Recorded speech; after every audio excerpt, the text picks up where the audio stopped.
আসসালামু আলাইকুম। আপনারা কেমন আছেন? আমরা তো খুব একটা ভালো নাই। রাজশাহী শহরে যেই গরম পড়ছে এই গরমে ভালো থাকার কথা না। আর তারপরে দেখেন সকালবেলা, সকাল না বলতে গেলে এখন দুপুর হয়ে গেছে, খিচুড়ি রান্না করছে। আর মা ছেলে বসে থেকে কিভাবে খিচুড়ি খাচ্ছে এই গরমে। গরমে খিচুড়ি খাইলে কি যে হবে, এটা তো কিছুই হবে না। গরম পড়ছে, গরমের জায়গা খিচুড়ি খাওয়া পেটের মধ্যে। খিচুড়ি আর কি আলু ভর্তা, আর এখানে মরিচ ভর্তা। বাবা মাশাল্লাহ। আর এখানে তার তা না, এনার ছেলে আবার খাচ্ছেন ঘি।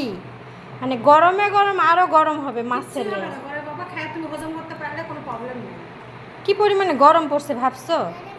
গরম পড়ছে পড়ছে। এই গরমে খিচুড়ি খেলে খেবে, তার চাইতে পান্তা ভাত খাইতে পানি দেওয়া সেটা শান্তি। খাও, ওই যে পান্তা ভাত পানি দেওয়া আছে তো। রাপি খাবে না যে, রাপি খিচুড়ি খাবে যে।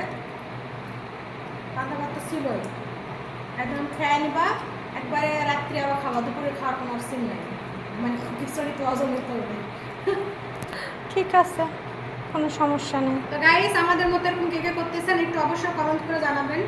যে সকালের খাবার খাই দুপুরে, দুপুরের খাবার খাই রাতে, গরমের অত্যাচারে কিছু করার নাই। তো অবশ্যই অবশ্যই কমেন্টস করে জানাবেন।